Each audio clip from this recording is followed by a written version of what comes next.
नमस्कार, जय हिंद, वंदे मातरम। आप सभी का स्वागत है IAS lifestyle daily current affair analysis में। तो जो भी बच्चे यूपीएससी सिविल सर्विस एग्जामिनेशन की प्रिपरेशन कर रहे हैं, उनके लिए करंट अफेयर में जो महत्वपूर्ण टॉपिक होते हैं डेली बेस पे, उसका हम हिंदी एनालिसिस करते हैं और उसमें मैं आपसे चर्चा करता हूँ। जो भी कोई न्यूज आई है, तो उस न्यूज को लेके जितना भी हिस्टोरिकल पॉइंट है या तो जो महत्वपूर्ण पॉइंट है जो आपको पता होने चाहिए, उसकी हम डिस्कशन करते हैं।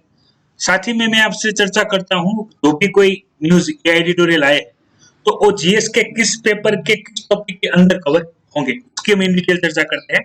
साथ साथ में बाकी महत्वपूर्ण क्वेश्चन मैं आपसे पूछता भी रहता हूँ, जो कि आपको एनसीईआरटी या जीएस के प्रिपरेशन में प्रिपेयर करनी होती है और आपके एग्जाम पॉइंट ऑफ व्यू सबसे ज्यादा महत्वपूर्ण होती है। शुरुआत करने से पहले मैं बता दूं, यदि आप ये द हिंदू पीडीएफ फ्री में डाउनलोड करना चाहते हैं तो आप हमारी ही टेलीग्राम चैनल है आईएएस लाइफस्टाइल, वो ज्वाइन कर सकते हैं।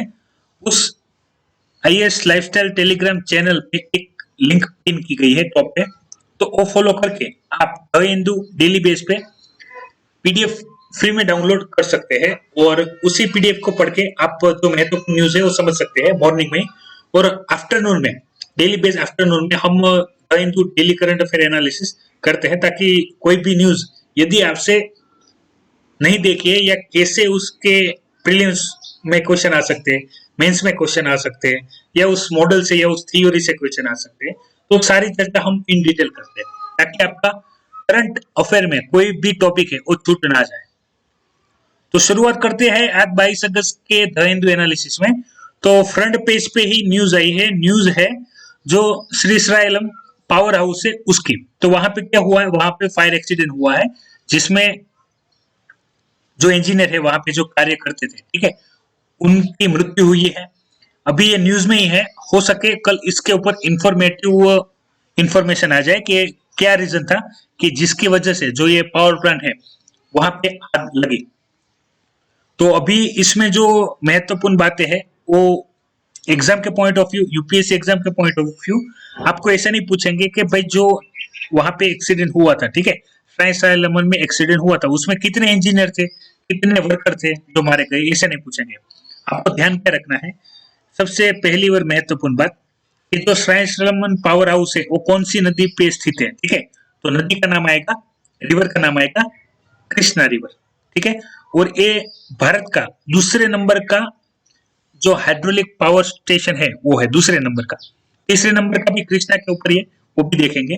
और स्टेट है तेलंगाना। हालांकि आप जो प्रीवियस स्टेट देखेंगे, जब ये बना था तब ये आंध्र प्रदेश में गिना जाता था, फिर आंध्र प्रदेश और तेलंगाना दोनों सेपरेट हो गए। तो अभी जो हैदराबाद वाला जो एरिया है वहां से होके निकलती है कृष्णा रिवर, ठीक है।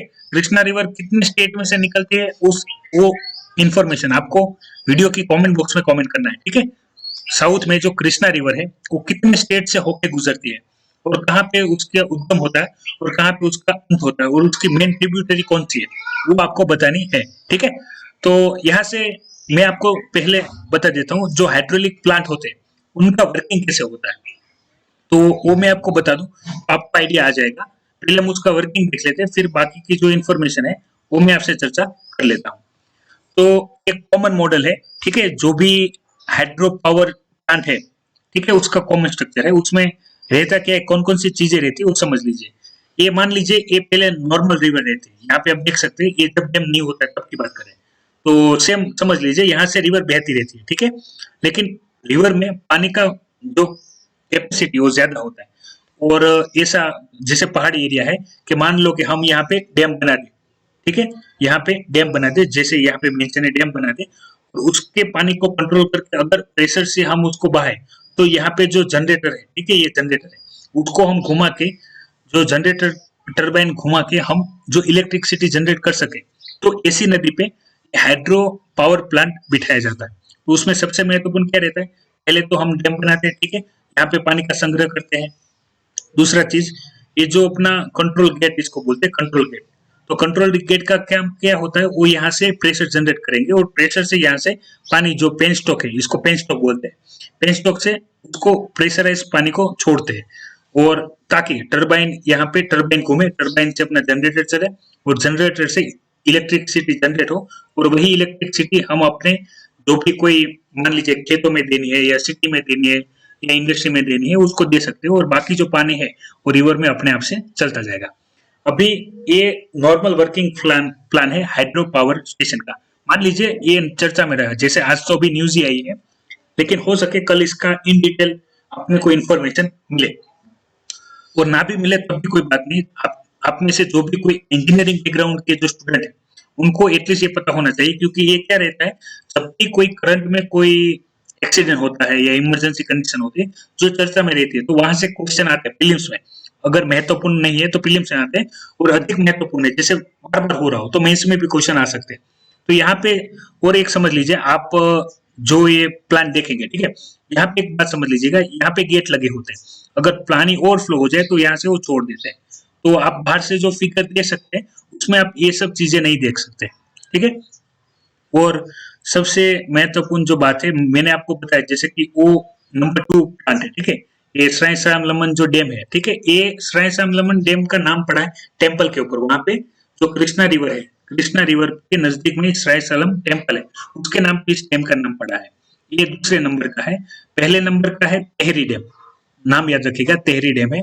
मान लीजिए कि प्रीलिम्स में क्वेश्चन आ जाए, आपको नाम दे दिया जाए, तो आपको रिवर और स्टेट को हिसाब से जोड़ने को बोला जाए, तो ये है भागीरथी में, ठीक है। और दूसरा और तीसरा दोनों है कृष्णा रिवर पे। चौथा है वो है सरदार सरोवर डैम, जो अपना स्टेच्यू ऑफ यूनिटी है नर्मदा, ठीक है। आपने जो केवड़िया कॉलोनी सुना होगा तो गुजरात के अंदर नर्मदा नदी का है। और पांचवा है, ठीक है, बासपा 2। तो ये सारी इंफॉर्मेशन होती है, याद रखिए। इंडिया में जो भी हाइड्रोलिक पावर स्टेशन से जितनी भी एनर्जी प्रोड्यूस होती है, वहां पे विश्व लेवल पे इंडिया 7वें नंबर पे है। हालांकि इंफॉर्मेशन काफी पुरानी है, अपग्रेडेड इंफॉर्मेशन आएगी, लेकिन अभी के लिए मैं सिर्फ आपको एक जितनी भी करंट के टॉपिक से और भी क्या क्या चीजें आपको याद रखनी चाहिए उसका ही मैं डिस्कशन कर रहा हूँ। हो सके तो इसके ऊपर और भी कोई एडिटोरियल आए, ठीक है, हाइड्रोलिक एनर्जी के ऊपर, तो और सारी बातें और डिस्कशन हो। तो ये सारी चीजें वो आपको याद रखनी है, ठीक है। जो श्री सैलम पावर स्टेशन है वो कृष्णा नदी पे स्थित है तेलंगाना में। और आपको बताना है वीडियो के कमेंट बॉक्स में कृष्णा नदी कितने स्टेट से गुजरती है, ठीक है। तो ये था जो न्यूज बेस था, जो फ्रंट पेज पे न्यूज आई है जो हमने देख ली। इसके बाद हम आते हैं अपने रेगुलर बेस एडिटोरियल या जो भी महत्वपूर्ण न्यूज आई उसके ऊपर। तो आज दोनों की बात करें, जो ये पहला भी है कोविड-19 इम्पैक्ट ऑफ लॉकडाउन, और ये दूसरा जो इसके नीचे स्थित है जो moving of resolution to post pandemic future. तो दोनों में बात कॉमन सी है, जो हमने ऑलरेडी जो कोरोना वायरस लॉकडाउन चल रहा था तो उसके अंदर हमने इन डिटेल चर्चा की हुई है, लेकिन जो उस चर्चा में नई स्टूडेंट जुड़े हैं, ठीक है, तो उनको भी समझ में आ जाए, इसलिए हम जो थोड़ी महत्वपूर्ण चीजें हैं वो देख लेते हैं। यहाँ पे बताया क्या क्या गया है। तो पहले यहाँ पे जो केटाफोरिक है, ठीक है, केटाफोरिक में कौन कौन सी चीजें आएंगी, तो जैसे कि आएंगे एक तो पेंडेमिक कंडीशन, महामारी, वैश्विक महामारी। फिर आएगी वार, यानी जो अगर मान लीजिए इंडिया चाइना के साथ या किसी के साथ भी युद्ध जाहिर करे। फिर रिवॉल्यूशन, और सबसे महत्वपूर्ण है कि जो स्टेट का कोलैप्स, ऐसी कोई भी कंडीशन है जिस कंडीशन में जो नॉर्मल फंक्शन होता है स्टेट का, जो कार्य होता है वो अच्छे से नहीं होता है और लॉकडाउन जैसी कंडीशन आ जाती है। तो लॉकडाउन में एक तो देखा होगा कि गवर्नमेंट ने लॉकडाउन रखा था ताकि कोई घर से बाहर ना निकल सके। दूसरी चीज कि आप युद्ध वाली स्थिति देख लें, जिसमें बाहर ही पता ही है कि मान लो कोई संघर्ष चल रहा है, कोई भी प्रोटेस्ट चल रहा है, ठीक है, कोई रिवॉल्यूशन चल रहा है कि भाई आप बाहर जाए तो आपकी जान को खतरा हो, तो आप खुद से बाहर नहीं निकलेंगे। तो इन सारी कंडीशनों में क्या होता है कि भाई मान लीजिए जिनका पहले से बिजनेस सेटअप है, ठीक है, जिनके पास सेविंग्स है और अच्छी जॉब भी है और प्रोटेक्शन भी है, तो उनको ज्यादा टेंशन नहीं रहता है। लेकिन ऐसी कंडीशन में सबसे ज्यादा भुगतना किसको पड़ता है, जो ऐसे लोग हैं जो इनकी इनकम पर डे डिपेंड है, यानी उनको कोई सैलरी नहीं देता है। उनको जो कार्य करेंगे, जैसे मजदूर हो गए कि जो भाई आज मजदूरी करने जाएंगे तो मजदूरी का जो 100-200 रुपया पर डे का जो वेजेस होगा, ठीक है, वही उनको मिलेगा और उसी से ही घर चलाना है। अपने पास सेविंग तो कुछ है नहीं, आज का कमाना है, आज लेके खाना है। तो ऐसे जो माइग्रेंट वर्कर है, ठीक है, जो वर्कर है कंपनी के, फिर अपने खेत के जो वर्कर है, तो इन सारे लोगों को सबसे ज्यादा तकलीफ भुगतनी पड़ती है। तो यही सारी इंफॉर्मेशन इन डिटेल यहाँ पे दी गई है। एग्जाम पॉइंट ऑफ व्यू ये सारे पॉइंट जो है, ठीक है, सोशल आइडेंटिफिकेशन, फिर advantage of disadvantage of lockdown, जो भी वर्कर है, जो भी खेत मजदूर है या कोई भी अच्छे से अच्छा व्यक्ति है जिसका रोजगार बंद है, कि भाई जिसकी इनकम पर डे की इनकम उनको हर दिन उठना है, कमाना है, फिर जो भी चीजें चाहिए वो घर पे लाना है और जीवन को चलाना है, तो उन सभी को प्रॉब्लम हुआ है। यहाँ तक कि इंडस्ट्री की वजह से इकोनॉमिकल क्राइसिस इतना बढ़ गया है, ठीक है। तो जो 1930 का भी जो क्राइसिस था, ठीक है, उसको भी हम क्या कर रहे हैं, उसको भी हम पीछे छोड़ के अभी आगे बढ़ रहे हैं। इतनी खराब स्थिति में अभी इकोनॉमी है और लोगों का जीवन है। तो यही सारी बातें यहाँ पे इन डिटेल बताई गई है। जो दूसरी महत्वपूर्ण बातें हैं जो आपको पता होनी चाहिए, वो यहाँ पे दी गई इन्फॉर्मेशन, स्टैटिक इन्फॉर्मेशन, जो कि आप अपने मेंस एग्जाम के जो भी कोरोना वायरस लॉकडाउन के जो डिसएडवांटेज है उसमें अच्छे से लिख सके। तो उसके लिए यहाँ पे जो भी इंफॉर्मेशन है वो आप देख सकते हैं कि जो centre for monitoring Indian economy है, ठीक है, CMIES, ये याद रखिएगा। ये सारी जितनी भी रिपोर्टें होती है ना, तो वो कॉन्क्रीट आप आंसर में लिख सकते हैं। क्योंकि मान लीजिए कोई भी क्वेश्चन आया तो आप थियोरेटिकल तो कितना भी लिखे कि भाई कास्ट बेस पे या वर्किंग बेस पे या लॉकडाउन की वजह से काफी सारों की जॉब चली गई जिनको जॉब सिक्योरिटी नहीं थी, ठीक है, जिसको सैलरी हाथ में देते थे या देते भी नहीं थे, उन सारी कंडीशनों को आप जस्टिफिकेशन के लिए आपको कोई भी सर्वे या कोई भी रिपोर्ट होगी, ठीक है, वो दिखानी है। जैसे अभी एक इंफॉर्मेशन शेयर हुई थी कि भाई 2 करोड़ लोगों की ऑलरेडी जो जॉब थी भी वो चली गई है और 2 करोड़ की जॉब जाने वाली है, ठीक है। अगर ये प्रॉब्लम ज्यादा चला, इकोनॉमिकल क्राइसिस ज्यादा चला, तो सेम जो CPHS है, ठीक है, कंज्यूमर पिरामिड हाउस होल्ड सर्वे है, तो उनके भी जो डेटा है उनको भी यहाँ पे रखा गया है। सिंपली ये डेटा चेंज होता रहता है टाइम टू टाइम, लेकिन आपको ये जो बॉडी होती है इस बॉडी का बेसिक देख लेना कि ये बॉडी करती क्या है, इनके डेटा कब कब वो पब्लिश करती है और किस चीजों पे पब्लिश करती है। तो कोई अभी भी मान लीजिए कोरोना वायरस को लेके इकोनॉमी में, फिर हेल्थ सेक्टर में, फिर उसके लिए पॉलिसी बनाती है, तो जीएस पेपर 2 में, जीएस पेपर 3 में सोसाइटी की क्या चैलेंज थी, ठीक है, जो हम वर्कर पब्लिक को गिनते हैं कि जो नॉन एजुकेटेड है, नॉन स्किल वर्कर है, जो सिर्फ मजदूरी कर सकते हैं और कुछ नहीं कर सकते हैं, तो जीएस पेपर 1 के सोसाइटी के पोर्शन में आ सकता है। तो ये सारी जो चीजें होती है उसमें आप कितनी भी थ्योरी लिखो, ठीक है, उसके अलावा आप थोड़े रिपोर्ट लिखो, जैसे कि यहाँ पे कोई कमेटी रिपोर्ट आ गई, कोई सर्वे आ गया, वो लिखो, या हाईकोर्ट सुप्रीम कोर्ट ने कोई जजमेंट दे दिया, ठीक है, उनके कार्य को लेके, तो वो लिखो। इससे क्या होता है, इम्पैक्ट अच्छा होता है और आपको ज्यादा मार्क्स मिलने के चांसेस बढ़ जाते हैं। फिर यहाँ से डिस्कस करते हैं सबसे अधिक और महत्वपूर्ण है वहां पे। तो ये सारी जो इन्फॉर्मेशन बेस है वो आप देख लीजिएगा, और बाकी कोई भी डाउट है तो मैंने आपको पहले से ही बताया हुआ है। कोरोना वायरस की हम इन डिटेल चर्चा करेंगे, तब जितने भी पहलू हो सकते हैं जहां से मान लीजिए कि ऐसे के पेपर में भी अगर ऐसे में भी कोई आए तो हम अच्छे से लिख सके। फिर हम बात करें, जैसे मैंने बात किया सोसाइटी की जो चैलेंजेस है, जीएस पेपर 1 में क्वेश्चन आए तो हम अच्छे से लिख सके, और जीएस पेपर 2 में जो पॉलिसी बनानी पड़े जिससे लोगों को एम्प्लॉयमेंट जनरेट हो या जैसे भी कोई और सुविधा हो, कि भाई हम जैसे यूनिवर्सल बेसिक इनकम की बात करते हैं, या तो कोई कर्ज घटाने की बात करते हैं, या तो सब्सिडी की बात करते हैं, ठीक है। तो वो सारी जो चीजें हैं, और सबसे महत्वपूर्ण रहती है इकोनॉमी पे क्या इम्पैक्ट हुआ है, तो उसके लिए जीएस पेपर 3 में जिस प्रकार से भी क्वेश्चन आ सके हम एक मॉडल आंसर डिस्कस करेंगे, जिससे कि आपको क्वेश्चन कोई भी पेपर में आए तो आप इंट्रोडक्शन, बॉडी और कंक्लूजन अच्छे से लिख सके, कॉन्क्रीट आर्गुमेंट के साथ, कंस्ट्रक्टिव आर्गुमेंट के साथ फ्लो में, ठीक है। तो उस प्रकार से हम सारी जितनी भी इंफॉर्मेशन है वो डिस्कस करेंगे। यहाँ पे फिर से वही चीज है जो पोस्ट पेंडेमिक की बात कर रहा है। याद रखिए प्री और पोस्ट में डिफरेंस क्या है। पेंडेमिक तो याद रखिए कोरोना वायरस की जो भी कंडीशन लॉकडाउन थी वो पेंडेमिक कंडीशन थी। प्री यानी कोरोना वायरस लॉकडाउन से पहले, और पोस्ट यानी कोरोना वायरस का लॉकडाउन अभी खत्म हो गया है, ठीक है, अभी अनलॉक भी खत्म हो गया, उसके बाद का यानी अभी का जो पीरियड है तो उसमें क्या चीजें हैं, तो उसका डिस्कशन यहाँ पे दिया गया है। हालांकि काफी सारे पॉइंट यहाँ पे डिस्कस की गए हैं, जो भी इकोनॉमिकल कंडीशन है, आत्मनिर्भर जो भारत का जो स्लोगन है, ठीक है, उनके ऊपर जो भी बातें हैं, और सबसे महत्वपूर्ण है वो है कि भाई मान लीजिए जो भी हुआ है, ठीक है, तो उसमें जो पब्लिक की परेशानी पड़ी है, जॉब लॉसेस हुए हैं, घर चलाने में दिक्कत आ रही है, तो उन सबको काउंटर करने के लिए क्या किया गया है, तो सबसे ज्यादा महत्वपूर्ण हो जाता है। तो उसकी हाईलाइट देख लेते हैं। सबसे पहले जो अधिक महत्वपूर्ण चीजें है वो आप समझ लीजिए। जब कभी भी ऐसी बात होती है तो पहले बोला जाता है कि भाई सरकार के द्वारा क्या किया गया, ये पहली चीज आती है। गवर्नमेंट ने क्या किया कि भाई जो पीएम किसान सम्मान निधि फंड है उसमें से 4 करोड़ हाउस होल्ड को बेनिफिट दिया गया Mahatma Gandhi employment guarantee act scheme के द्वारा। दूसरा, 2 lakh crore cash directly pass on किया गया किसको, सेंट्रल गवर्नमेंट के द्वारा स्टेट गवर्नमेंट को कि भाई कोई भी ऐसी चीज है जो चलाने के लिए कैश चाहिए। समझ लेते हैं किस प्रकार से। अभी आपको पता होगा कि कोरोना वायरस लॉकडाउन की वजह से सारे धंधे, सब चीजें, ट्रांसपोर्टेशन, ठीक है, इंफ्रास्ट्रक्चर डेवलपमेंट, फिर रोजगार, सब कुछ बंद था।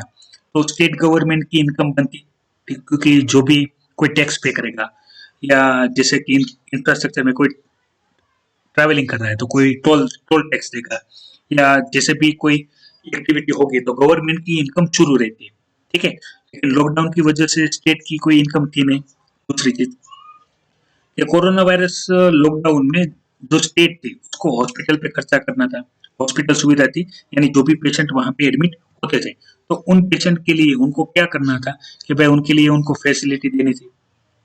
दूसरा चीज कि भाई उसी में मेडिसिन, कि भाई मेडिसिन और ट्रीटमेंट के लिए भी उनको पैसा चाहिए था।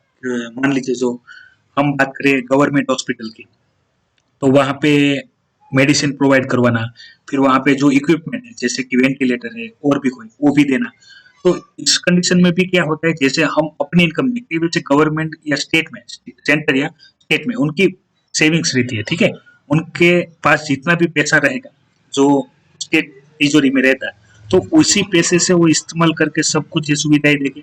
अब वो देते देते वो खत्म हो गई, अभी वर्किंग चल नहीं रहा है। पता है ना, मैंने जैसे आपको बताया इकोनॉमी के क्राइसिस की वजह से अभी जितने भी बिजनेस चल रहे हैं वो ऐसे नहीं चल रहे कि जैसे पहले कोरोना वायरस लॉकडाउन से पहले चल रहे थे, ठीक है।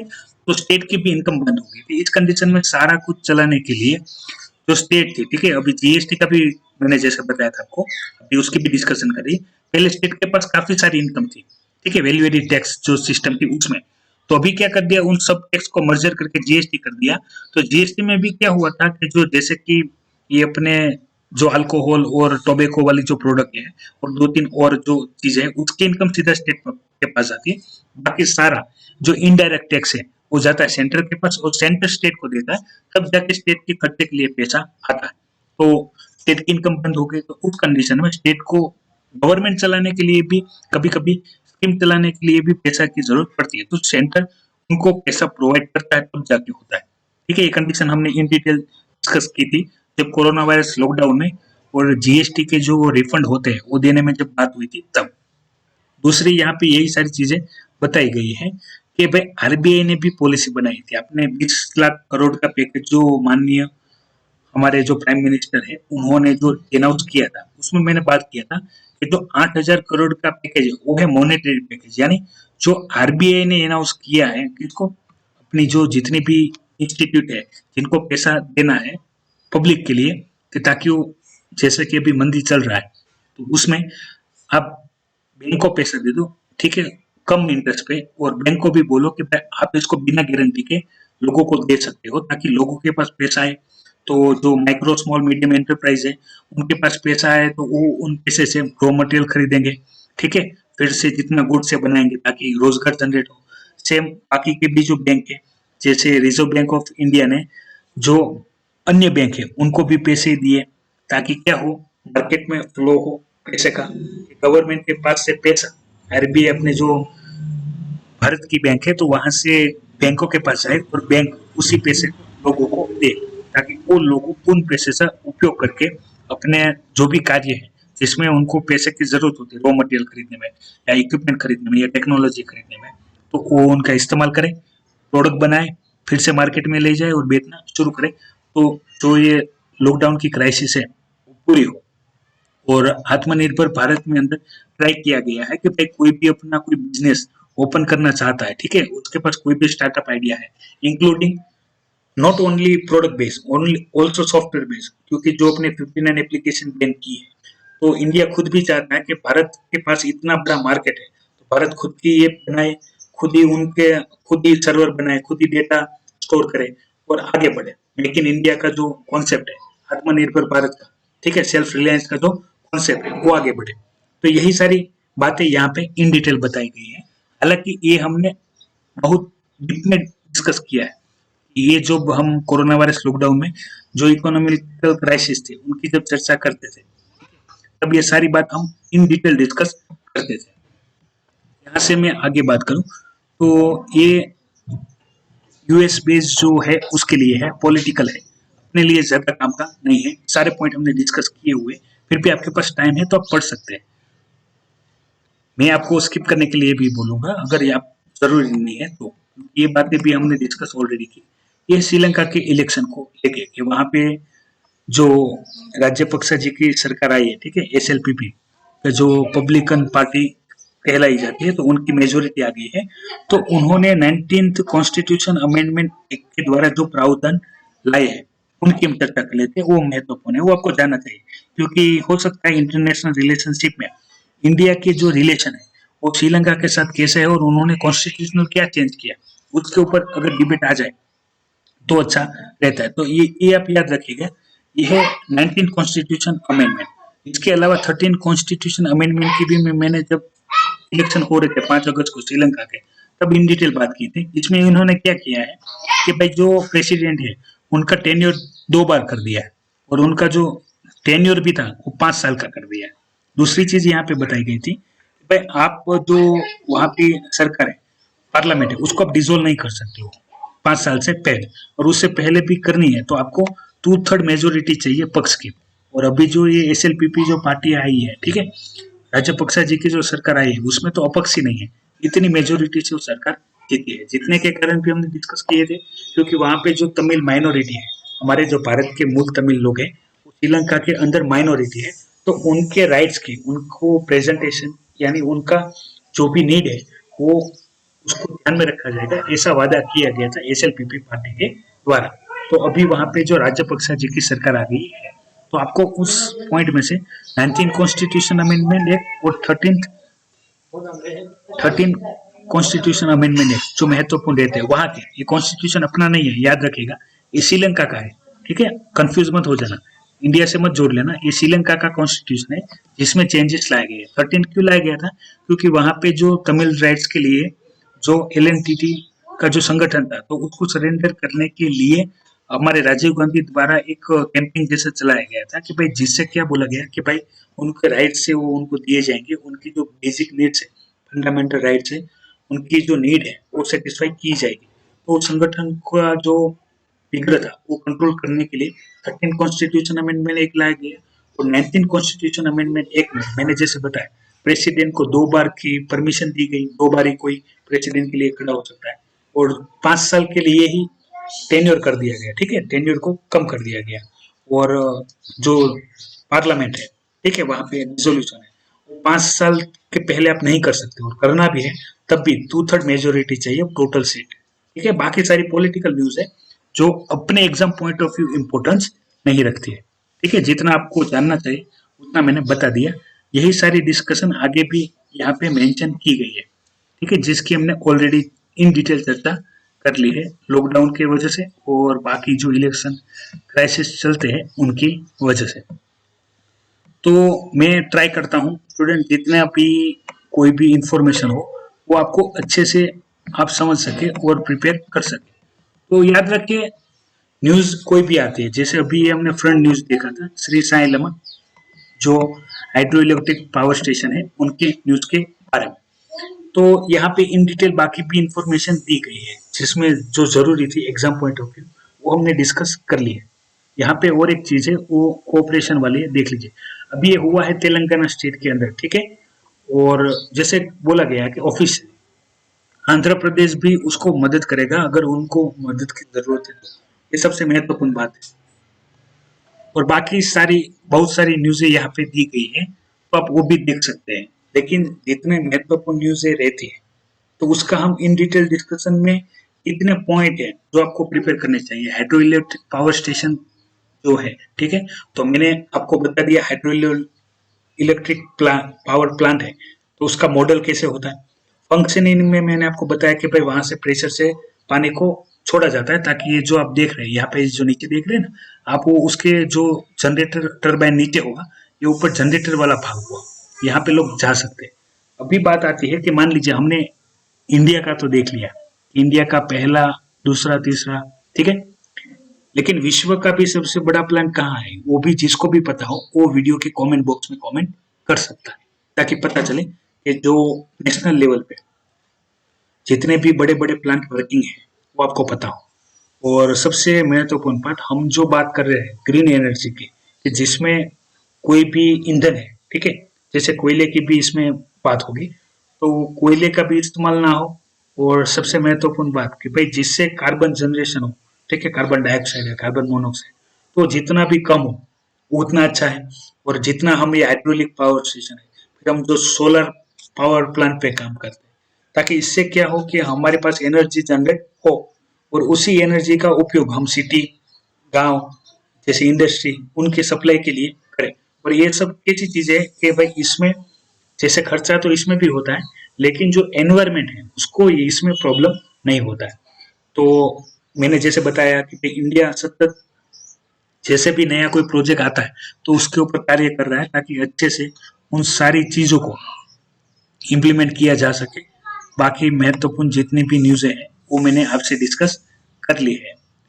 तो यही सारी बातें हैं जो यहाँ पे बताई गई है।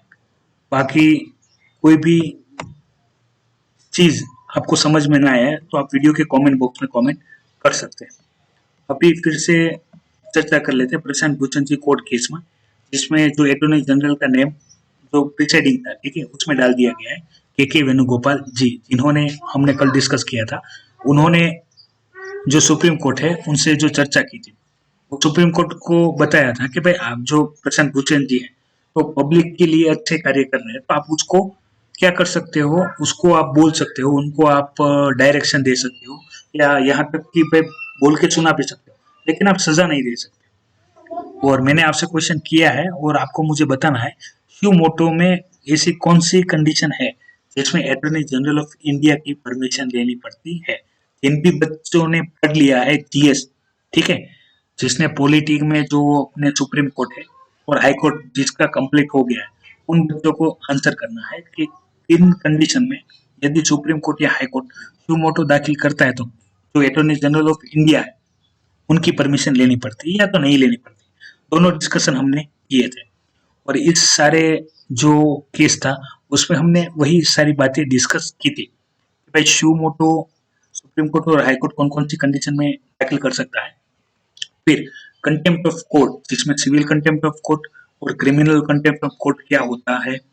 दूसरी महत्वपूर्ण बात क्रिटिसिज्म, मतलब में यहाँ पे जो चीफ जस्टिस ऑफ इंडिया थे, उन्होंने जो ट्विटर पे एक पिक्चर पोस्ट किया था, उस पिक्चर पे प्रशांत भूषण जी ने ट्वीट किया था, और ट्वीट के ध्यान में रखते हुए सुप्रीम कोर्ट ने कंटेम्प्ट ऑफ कोर्ट के तहत उन पे केस दाखिल किया था। तो उस स्थिति में हाँ, मैंने आपको बताया था कि बहस छिड़ गई थी। कितनी कितनी, पहले तो कंटेम्प्ट ऑफ कोर्ट क्या है, दूसरा क्रिटिसिज्म, जो एक्टिव क्रिटिसिज्म और पैसिव क्रिटिसिज्म, हमने दोनों की बात की। और तीसरा और महत्वपूर्ण, जैसे सिविल कंटेम्प्ट ऑफ कोर्ट और क्रिमिनल कंटेम्प्ट ऑफ कोर्ट में क्या क्या सजा देनी चाहिए, क्या प्रावधान करने चाहिए। तो ये सारे डिस्कशन हम पिछले एक हफ्ते से, यानी हम 17 अगस्त को किए, 18 अगस्त, 19 अगस्त, 20 अगस्त, 21 अगस्त को भी बाकी सारी जितने भी इसमें हियरिंग्स आ रही थी वो सब हमने आपसे चर्चा की है। और अभी जो कल की एक जो एडिशनल चीज थी वो थी कि भाई इनको 2 या 3 दिन का टाइम दिया गया प्रशांत भूषण जी के, कि भाई आपने जो भी ट्वीट किया था, या तो आप उसका लैंग्वेज, या तो आप वो लैंग्वेज के अलावा आपका जो स्टेटमेंट है उसमें कोई चेंजेस करना चाहते तो आप कर सकते हैं। इतनी सारी इंफॉर्मेशन हमने आपसे चर्चा कर ली थी।